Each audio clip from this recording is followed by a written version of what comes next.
क्या आप भी 30 जून और 31 दिसंबर को रिटायर्ड हैं? यदि हैं तो आपको मिल सकता है 1 एनुअल इंक्रीमेंट का फ़ायदा। जी हाँ दोस्तों, आपने बिल्कुल सही सुना।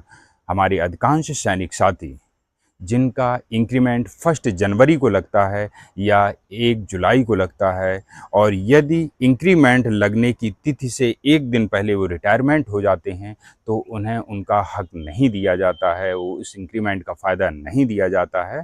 आज इसी से संबंधित महत्वपूर्ण जानकारी लेकर मैं आप लोगों के बीच आया हूँ, तो बने रहिए हमारे वीडियो में शुरू से अंत तक। नमस्कार दोस्तों, मैं हूं राघवेंद्र सिंह, आपके अपने यूट्यूब चैनल पूर्व सैनिक वेलफेयर एसोसिएशन जालौन में आपका हार्दिक स्वागत करता हूं।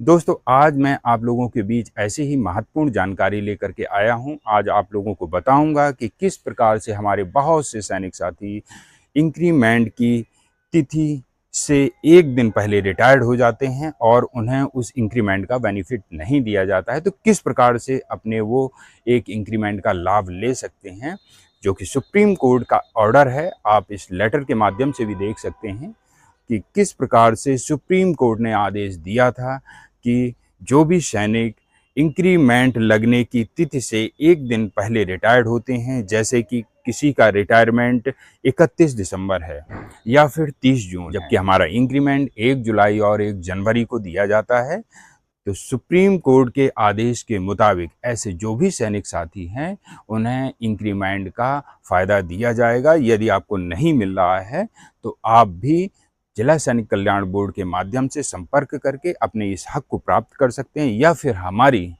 पूर्व सैनिक वेलफेयर एसोसिएशन जालौन टीम से संपर्क करके अपने इस हक को प्राप्त कर सकते हैं।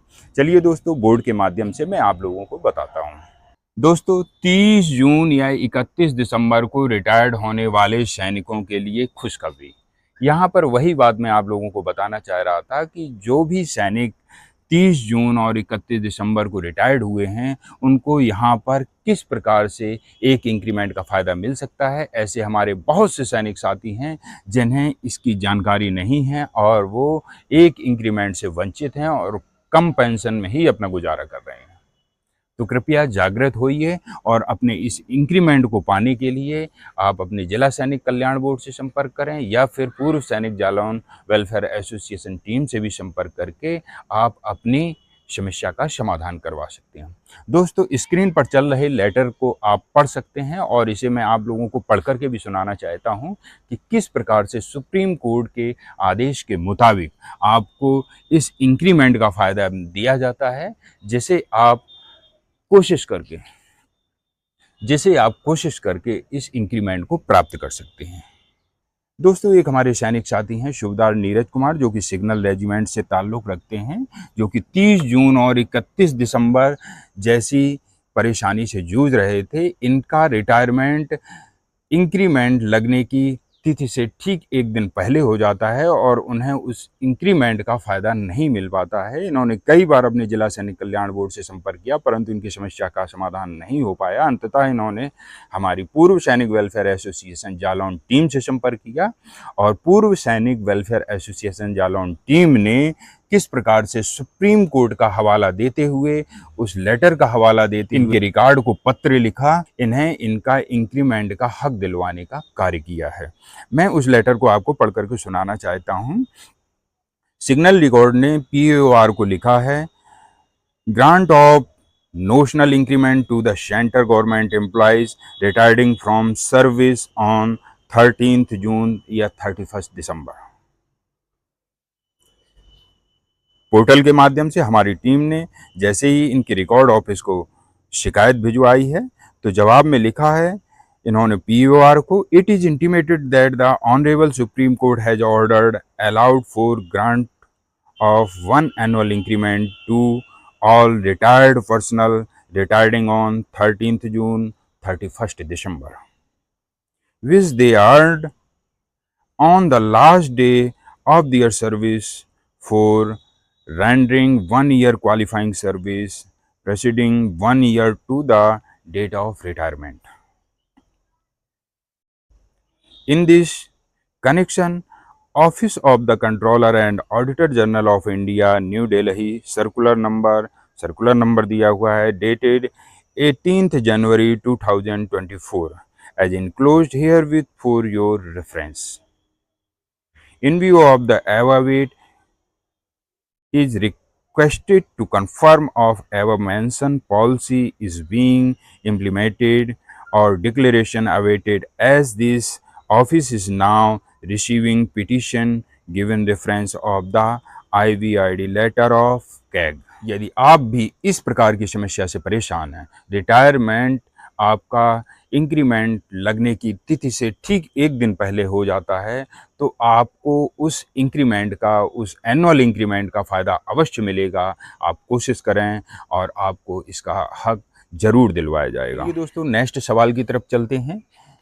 एक हमारे श्रीपत सहाय शर्मा जी हैं, जो कि ब्रिगेड ऑफ गार्ड से रिटायरमेंट हुआ है इनका। उरई उत्तर प्रदेश के रहने वाले हैं।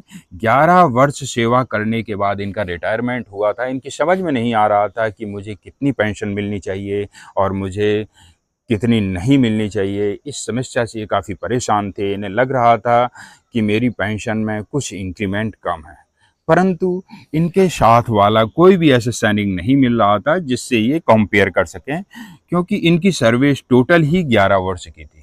अंततः इन्होंने हमारी टीम से संपर्क किया और हमारी टीम से संपर्क करने के बाद में हमारी टीम के द्वारा इनके रिकॉर्ड ऑफिस को शिकायत भिजवाई गई। और आपको बताते हुए खुशी हो रही है कि हमारी टीम के शिकायत करने पर इनके रिकॉर्ड ऑफिस ने एक्शन लिया। इनका जो एक इंक्रीमेंट पेंशन में कम आ रहा था वो भी इनको मिल गया है और इन्हें इनसे संबंधित एरियर लगभग 82,000 रुपये के करीब इनके खाते में क्रेडिट हो चुका है। हमारे पूर्व सैनिक साथी श्रीपत सहाय शर्मा जी, जो कि ब्रिगेड ऑफ द गार्ड से रिटायरमेंट हैं, और इन्होंने हमारी टीम को मैसेज भी लिखा है धन्यवाद करते हुए, जो कि आप स्क्रीन पर देख सकते हैं कि किस प्रकार से इन्होंने हमारी टीम को धन्यवाद किया है। इनकी समस्या इतनी जटिल थी कि इनकी समस्या का समाधान कहीं से भी नहीं हो पा रहा था और हमारी टीम से संपर्क करने के बाद में इनकी समस्या का समाधान हो गया। तो ऐसे ही अनेक समस्याओं से हमारे पूर्व सैनिक साथी जूझ रहे हैं। किसी का लेवल पे इंक्रीमेंट नहीं आ रहा है, तो किसी का OROP 2 के मुताबिक पेंशन नहीं आ रही है, तो कोई नोशनल इंक्रीमेंट के कारण परेशान है, या रिटायरमेंट की तिथि जो है वह इंक्रीमेंट लगने की तिथि से ठीक एक दिन पहले है और उन्हें पूरे ईयर का इंक्रीमेंट नहीं दिया जा रहा है। तो ऐसी अनेक प्रकार की समस्याओं के समाधान के लिए आप अपनी पेंशन को चेक करें और तुरंत ही जिला सैनिक कल्याण बोर्ड से संपर्क करके अपनी पेंशन संबंधी समस्या का समाधान करवा सकते हैं। यदि आपकी समस्या का समाधान नहीं हो पा रहा है तो आप हमारी जालौन टीम से भी संपर्क कर सकते हैं, जिसका नाम है पूर्व सैनिक वेलफेयर एसोसिएशन जालौन।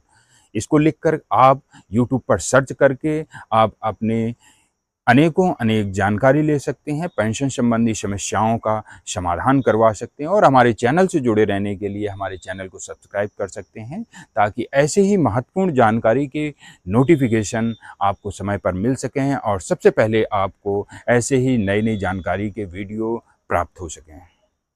दोस्तों, कुछ ही दिनों के पश्चात OROP 3 हमारे बहुत से सैनिक साथी OROP 3 को लेकर के जिज्ञासा रखते हैं और वो जानना चाहते हैं कि हमारी पेंशन OROP 3 में कितनी होगी, रैंक वाइज और क्वालिफाइंग सर्विस के आधार पर। तो मैं आप लोगों को भरोसा दिलाना चाहता हूँ, कुछ दिनों के पश्चात OROP 3 से ऐसे ही जुड़ी हुई नई टेबल, जो कि संशोधित और फाइनल टेबल है, आपके बीच लेकर के आऊँगा। OROP 3 की नई टेबल आप लोगों के बीच, जो कि पूर्णतः संशोधित टेबल है, आप लोगों के बीच लेकर के आऊँगा और आप अपने क्वालिफाइंग सर्विस और रैंक स्ट्रक्चर के आधार पर देख सकते हैं कि आपकी आने वाले OROP 3 में पेंशन कितनी होगी और आपको कितना एरियर मिलेगा और आपको किस प्रकार से बेनिफिट मिलेगा। यदि आपको किसी भी प्रकार की पेंशन संबंधी समस्या है तो कमेंट्स बॉक्स में हमें अवगत करा सकते हैं, हमारी जालौन टीम से संपर्क कर सकते हैं और अपनी समस्या का समाधान करवा सकते हैं। चलिए दोस्तों, नेक्स्ट वीडियो में ऐसी ही महत्वपूर्ण जानकारी लेकर फिर मिलते हैं। तब तक के लिए जय हिंद, जय भारत।